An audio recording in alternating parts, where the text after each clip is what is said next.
एक आपके अपने चैनल टीएच क्लासेस पर। हमारा मोटो है वी टीच अचीव, यानी हम पढ़ाएं और आप सभी अपनी लाइफ में सक्सेस अचीव करें। तो लेकर आ गई हूँ एक और नई वीडियो जिसमें मैं आपको समझाने वाली हूँ हिंदी 201। यस, ये बच्चों आपके 10th क्लास के बच्चों के लिए वीडियो होने वाली है। इसमें हम हिंदी 201 का पेपर समझने वाले हैं, यानी पेपर पैटर्न समझेंगे इसमें, और इसके अलावा आप कैसे जो है इस पेपर को कैसे सॉल्व कर सकते हैं। तो आपको पता है कि आपका अगला पेपर हिंदी का है, इसके अलावा आपको ये भी थोड़ा सा टेंस होंगे आप कि किस तरीके का पेपर आने वाला है। तो इस वीडियो में हम पूरा यही डिस्कस करेंगे कैसा आपका पेपर आएगा, कैसे आपको सॉल्व करना है, और बहुत आसान कुछ ट्रिक्स मैं आपको बताने वाली हूँ जो कि आपको वीडियो को एंड तक देखने पर ही पता चलेंगी।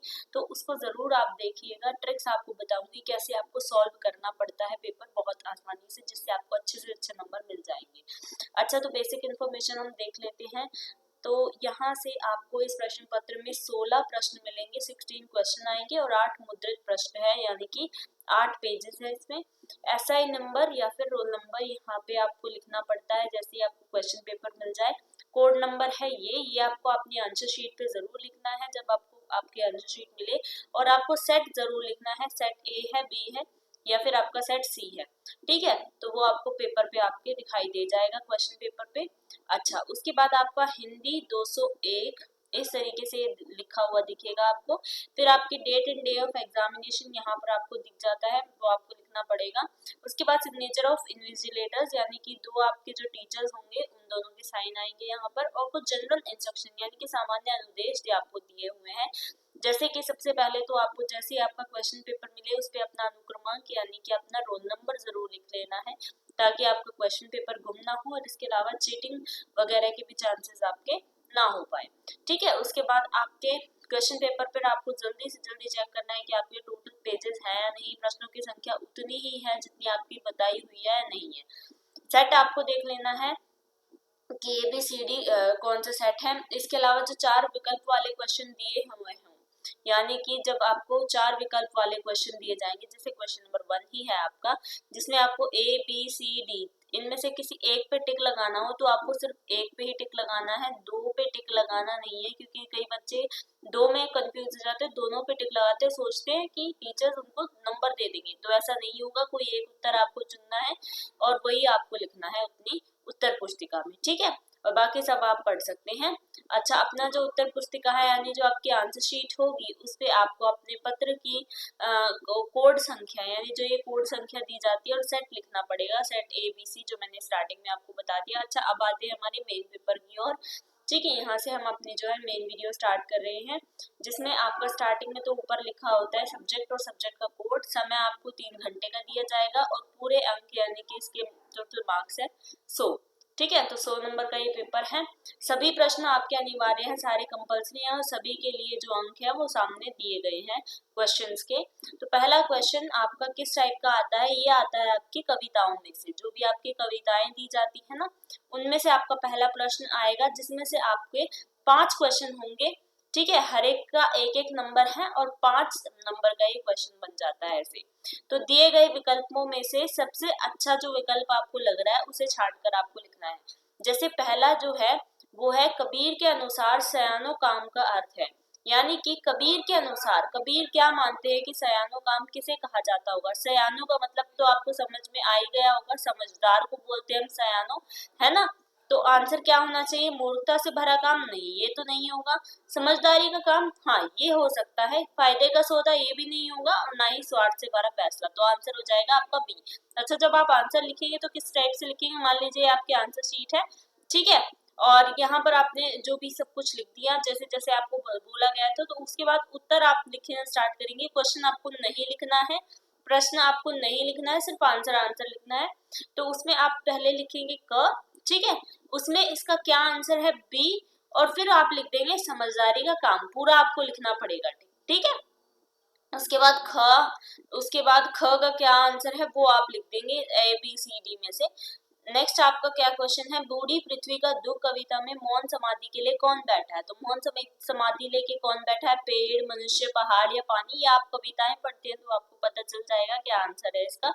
ये सभी जो क्वेश्चन आते हैं फर्स्ट ये पूरा तो कविताओं में से होता है, जैसे आह्वान कविता, इसे जगाओ और आजादी को जीवित, आजादी कविता आपकी जो है, ये सारे क्वेश्चन जो है आपके कविता में से आते हैं। अच्छा, सेकंड क्वेश्चन हम देख लेते हैं। ये आपका 1520 शब्दों में 15 से 20 शब्दों में क्वेश्चन होता है। ये आपको करना होता है, 6 नंबर का है, यानी कि इसमें क्या करना पड़ता है आपको, हर एक क्वेश्चन आपका एक एक नंबर का है।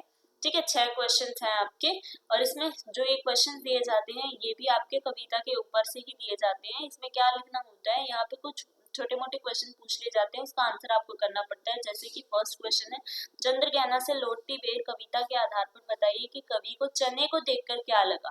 कवि को चने को देखकर लगा कि वह बहुत ठिगना सा है, लेकिन वो फिर भी खुश है। इस टाइप से आपको आंसर करना पड़ेगा। ठीक है, जब आप कविताएं पढ़ते हैं तो आपको इसका आंसर पता चल जाएगा। और हमारे चैनल पर भी आपकी जो है हिंदी की कविताएं हम करवा ही देंगे, और बाकी हमने करवा भी रखी हैं चैप्टर्स वगैरह, तो आप हमारी प्लेलिस्ट चेक कर सकते हैं। और अभी तक चैनल से नहीं जुड़े हैं तो जल्दी से जुड़ जाइए, हमारे चैनल को सब्सक्राइब कर लीजिए, ताकि आपको जितनी भी आपके चैप्टर्स हैं कंप्लीट वीडियोस आपको मिल जाए। ठीक है, कोई भी वीडियो आपसे मिस ना हो। अच्छा, उसके बाद उनको प्रणाम, प्रकृति की गतिविधियां अटल है, तो इस टाइप से आपकी कविताओं के क्वेश्चन आते हैं। ठीक है, उसके बाद आपका थर्ड क्वेश्चन है, ये हमेशा आपका इसी पैटर्न में आता है कि आपको काव्यांश किस पाठ से लिया गया है ये बताना होगा, इसकी कवि का नाम बताना होगा, और उसके काव्यांश का काव्य सौंदर्य स्पष्ट करना पड़ेगा। अच्छा, इसमें आपके जो है 3 से 4 क्वेश्चन बन जाते हैं, और इसमें ही आपका 5 नंबर का ये क्वेश्चन है। देखिए इसमें क्या करना है, इसमें सबसे पहले तो आपको बताना है कि ये किस पाठ से लिया गया है। पाठ का नाम लिखेंगे आप। ठीक है, पाठ का नाम आपने लिखा, काव्यांश जो है किस पाठ से लिया गया है। उसके बाद आपने लिखना है इसके कवि का नाम, पाठ के बाद आप लिखोगे उसके कवि का नाम। ठीक है, उसके बाद आपको जो है काव्यांश का काव्य सौंदर्य लिखना है, काव्यांश का काव्य सौंदर्य लिखना है। अब इस काव्य सौंदर्य में आप क्या क्या चीजें लिखते हैं मैं आपको ये बता देती हूँ। काव्य सौंदर्य लिखते समय आपको ध्यान रखना है, सबसे पहले तो आप प्रसंग लिखेंगे, यानी कि पहले जो हमने पाठ का नाम और कवि का नाम यहाँ स्टार्टिंग में लिखा है ना, वही आप प्रसंग में दोबारा लिखेंगे कि इसका ये कवि का नाम है, ये पाठ से लिया गया है ये। उसके बाद आप जो है काव्य सौंदर्य लिखेंगे। काव्य सौंदर्य में आपको ध्यान रखना है भाषा सौंदर्य का, यानी कि काव्य को भी बताएंगे। काव्य सौंदर्य का मतलब होता है कि मेनली हमने क्या अलंकार इसमें यूज किए हैं, या फिर हमने क्या इसमें छंद यूज किए हैं, वो सारी चीजें आपको छाट के इसमें लिखनी पड़ती हैं। जैसे कि अगर इसमें कोई अलंकार यूज हो रहा है, जैसे कि यहाँ पर देखिए प और प, परिस्थिति और प्रतिकूल, तो यहाँ पे दोनों में क्या अलंकार यूज हो रहा है, अनुप्रास। अब मैं अनुप्रास अलंकार बार बार आपको बताती आ रही हूँ स्टार्टिंग से ही कि अनुप्रास अलंकार का मतलब होता है अगर जो है स्टार्टिंग के जो पहला वर्ड है वो दो शब्दों में एक जैसा हो, जैसे कि यहाँ पर प और यहाँ पर भी प, लेकिन कंडीशन ये होती है कि दोनों एक साथ होने चाहिए। ठीक है, दोनों एक साथ होने चाहिए, तो वहां पर आप बिना सोचे समझे अनुप्रास अलंकार लगा देंगे। जैसे चूर चूर में भी है, यहाँ पर भी च और यहाँ पर भी च, तो ये दोनों में क्या है, अनुप्रास अलंकार। ठीक है, अच्छा, इसमें आप अगर पढ़ लेते हैं तो आपको पता चल जाएगा कौन सी कविता है और कौन से पाठ का नाम है। नीचे आपका अथवा में यहाँ पर चॉइस दी गई है, खैर, खून, खांसी, खुशी, वैर, प्रीति, मदपान, रहीमन दाबे ना दबे, जानत सकल जहान। अब यहाँ से हमें रहीमन यानी किसका नाम, कवि का नाम तो हमें पता चल गया, रहीमन है, रहीम है। ठीक है, दाबे ना दबे मतलब खैर, खून, खांसी, खुशी। जो खैर होती है यानी कि हम किसी की अगर खैर मना रहे हैं, वो खून, खून का रिश्ता नहीं दबता। और खांसी, खांसी अगर हमें आ रही है तो हम दबाए नहीं दब सकते उसको। खुशी, अपनी खुशी को भी हम नहीं दबा सकते। दुश्मनी यानी वैर, प्रीति यानी प्रेम, मदपान यानी कि शराब पीने की अगर लग जाती है तो रहीमन दावे नाम दबे, ये नहीं दब पाती। जानत सकल जहान, ये तो पूरा जहान जानता है। इसको आप जो है व्याख्या करके बता सकते हैं, और फिर उसमें आप अपने अलंकार और छंद वगैरह बताएंगे। फोर्थ क्वेश्चन में आपको जो है इनमें से किन्हीं 3 के उत्तर आपको देने पड़ते हैं 25-25 शब्दों में। अच्छा, इसमें क्या है, 3 के लिए आपको 2-2 मार्क्स, यानी कि 2 मार्क्स का एक क्वेश्चन, 2 मार्क्स का सेकंड क्वेश्चन, इस तरीके से आपके 6 नंबर का एक क्वेश्चन है। तो क्वेश्चन आपके कहाँ से लिए जाते हैं, ये भी आपके कविता, यानी कि आप यहाँ पर समझ लीजिए कविता आपके लिए बहुत इंपॉर्टेंट है, क्योंकि कविता में से भी आपसे बहुत क्वेश्चन स्टार्टिंग के तो सारे क्वेश्चन ही लगातार कविता के पूछे जाते हैं। तो कविता कौन सी है? चंद्रगेना से लौटती बेर कविता में किसी प्राकृतिक दृश्य को अपने शब्दों में चित्रित कीजिए। तो वहां से लौटते समय कवि क्या देखता है कि उसे बहुत सारे जो है सरसों के खेत दिखाई देते हैं, उसे ऐसा लगता है जैसे सरसों की शादी हो रही है, उसके हल्दी लगी हुई है, इस तरीके से आप जो है बताएंगे। ठीक है, अगर आप चाहते हैं कि मैं पूरे ओवरऑल इंपॉर्टेंट क्वेश्चन आंसर्स भी आपको दिखाऊं, आपको करवाऊं, तो आप मुझे कमेंट में जरूर बताइएगा, जिससे कि मैं आपके इंपॉर्टेंट क्वेश्चन आंसर्स की पूरी एक सीरीज ला दूंगी और आपको कोई परेशानी नहीं होगी, जिससे मैं आपको बता दूंगी कविता में से कौन से इंपॉर्टेंट क्वेश्चन है, पाठ में से कौन से है, तो आपको पता चल जाएगा। उसके अलावा सेकंड में है आपका इसे जगाओ कविता के आधार पर, ये भी आपका कविता से ही है कि सपने देखना और सपनों में खोना, इनमें क्या अंतर होता है। ठीक है, तो यही सब आपका जो है कविता में से आएगा। उसके बाद आपका फिफ्थ क्वेश्चन जो कि आपका 3 नंबर का है। 3 नंबर में क्या क्वेश्चन दिया गया है देख लीजिए। इसमें आपको 50 शब्दों में लिखना है लगभग। 3 नंबर में एक क्वेश्चन है, बूढ़ी पृथ्वी का दुख कविता में कवियत्री। अब देखिए यहाँ पर भी कविता के जिक्र हो रहा है, कविता आपके लिए बहुत इंपॉर्टेंट है, मैं बार बार कह रही हूँ कि बूढ़ी पृथ्वी का दुख कविता में कवियत्री ने पिछवाड़े शब्द का प्रयोग किस विषय उद्देश्य से किया है, स्पष्ट करना है हम। ठीक है, अगर आप कविता पढ़ते हैं तो आपको समझ आ जाएगा। अथवा में मतलब या तो आप ये कीजिए या फिर आप ये कर सकते हैं। कबीर के अनुसार निंदक को अपने पास रखने से आत्मबोध जैसे जीवन कौशल को उभारा जा सकता है। क्या आप इस बात से सहमत हैं? ठीक है, अगला क्वेश्चन है छठा क्वेश्चन, ये आपका 6 नंबर में है, यानी कि ये भी आपका इस तरीके से है, विकल्पों में से है। तो यहाँ पे आपका पहला क्वेश्चन क्या है, ये आप में से छांट कर आपको विकल्प जो है, एक विकल्प सही विकल्प आपको लिखना है। तो मोहल्ले की किसी औरत की कौन सी बात निर्मला को जच गई? बहादुर से कम काम करवाए, बहादुर से अपनी रोटी खुद बनवा लेने को कहे, बहादुर को नए नए कपड़े ला कर दे, बहादुर को दूसरों के घरों में भी काम करने दे। तो आंसर क्या होगा इसका? आंसर ये होगा कि उसने क्या किया था, अपनी रोटी उसको खुद बनाने के लिए कह दी थी बहादुर को। ठीक है, उसके बाद रॉबर्ट नर्सिंग होम के आधार पर बताइए कि सुखी मानवता के लिए किनका योगदान अविस्मरणीय है? मित्रों का, महिलाओं का, बच्चों का या अभिभावकों का? तो आप आंसर मुझे कमेंट में जरूर बताएंगे अगर आपको पता है तो। ठीक है, उसके बाद ग है सुखी राजकुमार कहानी के अनुसार हमें श्रेष्ठ मनुष्य कौन बनाता है? बाह्य सौंदर्य, धन दौलत, अहंकार अहंकार या आंतरिक सौंदर्य? तो आंसर तो आपको पता ही होगा, आंतरिक सौंदर्य, यानी कि अंदर की सुंदरता हमारी। अगला है अखबार की दुनिया पाठ के आधार पर बताइए कि समाचारों की छटनी कौन करता है, यानी कि उनको छांटता कौन है? ये क्वेश्चंस भी आपके आ जाते हैं, तो आप मुझे इनका जो आंसर है वो कमेंट करके मुझे बताएंगे। ठीक है, ताकि मुझे पता चले मेरे बच्चों को कितना आता है। उसके बाद आपका 7th क्वेश्चन है, 15 से 20 शब्दों में आपको करना है। 7 नंबर में ही ये क्वेश्चन है पूरा, यानी कि एक एक मार्क्स का एक एक क्वेश्चन है यहाँ पर। ये विचारात्मक निबंधों की 2 विशेषताएं लिखनी है। अब ये जो क्वेश्चन है ये आपका है ग्रामर में से, ग्रामर पोर्शन में से है ये पूरा क्वेश्चन। अच्छा, इसमें क्या पूछा गया है, विचारात्मक निबंध की क्या क्या विशेषताएं हैं। उसके अलावा एक बूढ़े व्यक्ति ने मनुष्य को सुख कैसे मिलेगा, प्रश्न का जवाब क्या दिया। ठीक है, टके सर, टके शेर खाजा, टके शेर भाजी, इसका जो है व्यंग्यार्थ क्या है, ये सब हमें आंसर करना पड़ता है। अब ये आंसर आप 15 से 20 शब्दों में, यानी कि 2 से 3 लाइनों में आप जो है इसका आंसर करेंगे, ज्यादा आपको भरना नहीं है। ठीक है, एक एक मार्क्स के क्वेश्चन है क्योंकि। अब अगला क्वेश्चन है 8th क्वेश्चन, गद्यांश को पूरा करने वाला। अब यहाँ पर आपके जो है गद्यांश और काव्यांश, ऊपर हमने देखा काव्यांश और अब हम देखेंगे गद्यांश। ठीक है, अब ये जो गद्यांश है इसको हमें ध्यानपूर्वक पढ़ना है और प्रश्नों के उत्तर हमें लिखने हैं। ये है आपका 5 नंबर में, यानी कि आपका जो पहला क्वेश्चन है वो 1 नंबर का है, दूसरा भी 2 नंबर का है और तीसरा भी आपका 2 नंबर का है। ठीक है, तो इधर देश की राजनीतिक, अब गद्यांश को करने के लिए एक ट्रिक मैं आपको बता देती हूँ कि आपको क्या करना है, पहले क्वेश्चन पढ़नी है। क्वेश्चन अगर आप पढ़ लेंगे ना तो आपको समझ आ जाएगा कि हमें इसमें ढूंढना क्या है, हमसे पूछा क्या गया है, यह गद्यांश किस पाठ से है, पहले तो हमें ये बताना है, और इसके लेखक कौन है, तो ये हमें बताना पड़ेगा। उसके बाद उपयुक्त गद्यांश की हमें भाषा शैली पर टिप्पणी करनी है, किस भाषा में लिखा हुआ है, देश की राजनीतिक दशा कैसी थी, ऐसे में दोनों खिलाड़ियों की कर्तव्यहीनता आपको क्या सोचने पर मजबूर करती है। तो पहले आप क्वेश्चंस पढ़ेंगे, क्वेश्चन पढ़ने के बाद आप जो है इस गद्यांश को पूरा पढ़ेंगे, ठीक है। तो आप जो है इसमें से पढ़ लीजिए और उसके बाद आप जो है लेखक और इसके पाठ का नाम बता सकते हैं। भाषा शैली का मतलब ये है कि किस भाषा का इसमें प्रयोग करा जा रहा है, यानी कि अगर खड़ी बोली का प्रयोग करा जा रहा है, खड़ी बोली हिंदी, तो आप वो लिखेंगे। इसके अलावा जो है अवधी भाषा, ब्रज भाषा, इस तरीके से आप जो है आंसर करते हैं इसका। अथवा में जो है ये वाला पार्ट दिया हुआ है, या तो आप ऊपर वाला पार्ट कीजिए या फिर नीचे वाला। ये है आपका क्या क्वेश्चन, पहले क्वेश्चन पढ़ लेते हैं। ये गद्यांश के पार्ट से सेम वही आपका क्वेश्चन है।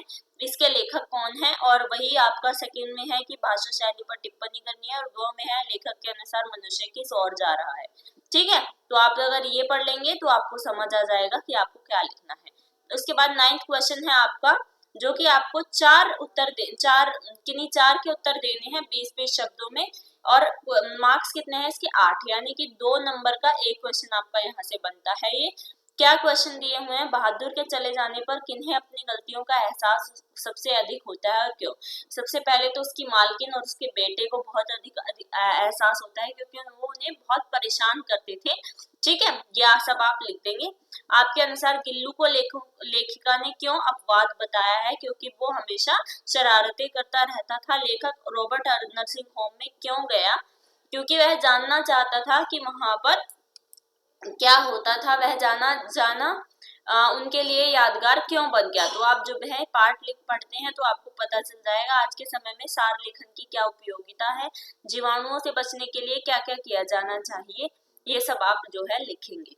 उसके बाद 10th क्वेश्चन है, ये आपका 9 नंबर का क्वेश्चन है। 3 क्वेश्चन आपको करने हैं, इनमें से किन्हीं 3 के उत्तर देने हैं। 4 क्वेश्चन हमें दिए गए हैं, इनमें से सिर्फ 3 करने हैं, एक आपको छोड़ देना है 40 से 50 शब्दों में, यानी कि यहाँ पर आपका 3 नंबर का एक क्वेश्चन बन जाता है। 3-3 क्वेश्चन करेंगे तो 9 नंबर आपके बन जाएंगे।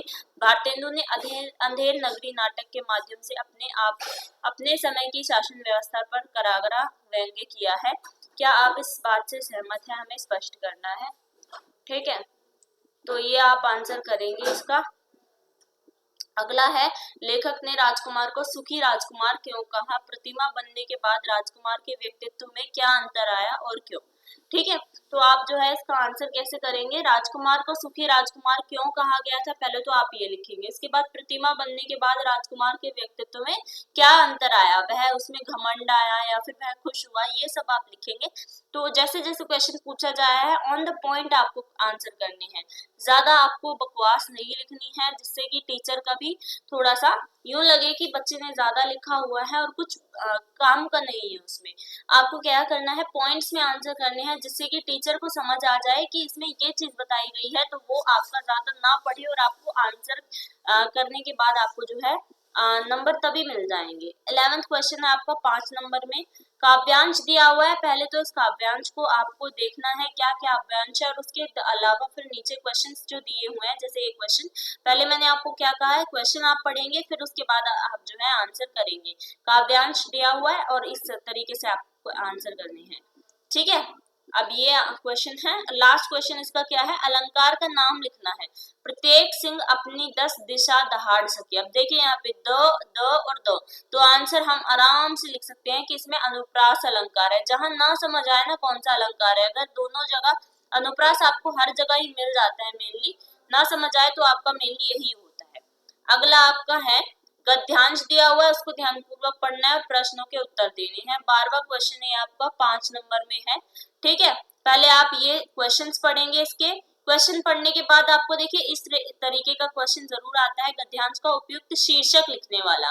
यहाँ पर आपका जो ये पूरा गद्यांश दिया हुआ है, इसको पढ़ने के बाद जैसे आप स्टार्टिंग में ही देखिए टाइटल आपको लिखना पड़ेगा इसका, ठीक है। टाइटल आपको खुद से बना के लिखना पड़ेगा। संस्कृति एक प्रकार की संस्कारात्मक परिणति है। संस्कृति, यहाँ पे संस्कृति का बोला गया है तो बार बार, तो हम टाइटल में क्या लिख देंगे, संस्कृति। शीर्षक मतलब ये कि हमें एक छोटा सा एक बोलते हैं ना इंट्रोडक्शन पार्ट, एक हेडिंग हम लिख सकते हैं। एक हेडिंग इस तरीके की लिखनी है जिससे कि पढ़ते ही समझ आ जाए कि इसमें क्या अंदर होने वाला है, ठीक है। चलिए उसके आगे बढ़ लेते हैं। 13 क्वेश्चन निर्देशानुसार उत्तर वाला आता है, हमेशा 10 नंबर में आएगा। एक एक मार्क्स के क्वेश्चन यहाँ पर हमें दिए जाते हैं। जैसे पहला आपका क्या है, निर्देश अनुसार, यानी कि आपको निर्देश दिए जाते हैं उसके अनुसार आपको आंसर करना पड़ेगा। किसी एक समस्त पद का विग्रह करते हुए समास का हमें नाम लिखना है, जैसे गुरु, दक्षिणा, अथवा या फिर यथाविधि। यहाँ पे मैं आपको यथाविधि का करके दिखा देती हूँ, विधि के अनुसार, ठीक है, विधि के अनुसार अगर है तो यथाविधि होगा इसका। ये आपको फिर उसके बाद समास भी आपको लिखना पड़ेगा। संधि विच्छेद करनी है तो इसमें सूर्योदय और श्रद्धानंद। सूर्योदय में आपकी संधि विच्छेद कैसी होगी, सूर्य प्लस उदय, ठीक है, ये आपकी संधि विच्छेद हो जाएगी। श्रद्धानंद, श्रद्धा प्लस आनंद, ठीक है, इस तरीके से आपको जो है संधि विच्छेद करने होते हैं। उत और स उपसर्ग से एक एक शब्द बनाने हैं। अच्छा, उपसर्ग क्या होते हैं, उपसर्ग वो होते हैं जो कि आपके स्टार्टिंग में लगते हैं, वर्ड के स्टार्टिंग में अगर लगे। उत से क्या बनेगा, कह सकते हैं हम उत्कर्ष, उत्कर्ष बना सकते हैं हम, है ना। और स उपसर्ग से बना सकते हैं हम समास। अब ये ध्यान रखिएगा, पीछे जो हम लिख रहे हैं उसका कुछ ना कुछ मीनिंग होना चाहिए। नीचे है आपका आई प्रत्यय, मतलब ये पूरा आपको पढ़ लेना है क्या बोला गया है। प्रत्यय वो जो हमारे शब्द के पीछे लगती है, ठीक है। वैसे आपका नीचे भी हमारा सेम वही दिया हुआ है। अब 14 क्वेश्चन मैं आपको समझा देती हूँ, गद्यांश का सार लिखने वाला। अब इसमें क्या करना है, आपको पहले ये पूरा पढ़ लेना है। पूरा पढ़ने के बाद आपको वो लाइंस छाटनी है जो कि जरूरी है, वो सारी जरूरी लाइंस आपको लिखनी है। 5 नंबर का ये क्वेश्चन है, इसमें आप कम से कम 1/3 शब्दों में लिखना है ना। जैसे ये अगर पूरी 6-7 लाइन का दिया हुआ है तो आप इसमें से सिर्फ 3 या 4 लाइन में अपना आंसर करेंगे। सार लिखने का मतलब होता है पढ़ के उसको अच्छी तरीके से आपको जो समझ आया वो आपको लिखना है। 15 क्वेश्चन आपका आएगा इस तरीके का पत्र लिखने वाला, या तो आएगा आपका जो है औपचारिक पत्र, या फिर आपका आएगा इसमें अनौपचारिक पत्र। औपचारिक और अनौपचारिक दोनों ही पत्र मैं ऑलरेडी करवा चुकी हूँ 12th वाले बच्चों के लिए भी, लेकिन आप 10th क्लास वाले बच्चे भी उसको देख सकते हैं, ठीक है। तो मैंने अभी जस्ट कुछ दिनों पहले ही वीडियो अपलोड करी है, वो आप देख लीजिएगा। औपचारिक और अनौपचारिक पत्र आपको समझ आ जाएंगे। 5 नंबर में आपका क्वेश्चन है। ऊपर वाला आपका जो है अनौपचारिक पत्र है और नीचे वाला औपचारिक पत्र है, संपादक वाला। उसके बाद 16 क्वेश्चन है, ये आपको लिखना पड़ता है निबंध, ठीक है। ये आपका 10 नंबर में है, बहुत ज्यादा जरूरी। अब मैं आपको सजेस्ट करूंगी जो पीछे वाले क्वेश्चंस होते हैं ना, उनको आप जल्दी से जल्दी कंप्लीट करने की कोशिश करिएगा। जो आपके कम नंबर के होते हैं उनको आप जो है बाद में भी कर सकते हैं। जो आपके लास्ट के क्वेश्चन है वो बहुत ज्यादा जरूरी है और बहुत ज्यादा मार्क्स भी कैरी करते हैं, तो उन क्वेश्चन को पहले कीजिएगा या फिर वो क्वेश्चन करिएगा जो आपको अच्छे तरीके से आते हैं, ठीक है। उसके बाद यहाँ पर जो है विषय दिए गए हैं अलग अलग, उनमें से सिर्फ एक क्वेश्चन आपको करना होता है, यानी कि एक टॉपिक पे आप जो है निबंध लिखेंगे। आई होप यहाँ पर आपको समझ आ गया हो कि किस तरीके से आपको जो अपना पेपर है वो करना है और क्या क्या पैटर्न रहने वाला है इस पेपर का। अगर वीडियो पसंद आई हो तो लाइक जरूर करिएगा, शेयर जरूर करिएगा अपने सभी साथियों के साथ। इसके अलावा चैनल पर नए हैं, सब्सक्राइब नहीं किया है तो जल्दी से सब्सक्राइब कर दो, क्योंकि ऐसी वीडियोस हम लाते रहते हैं हेल्पफुल आप सभी के लिए। Thanks for watching.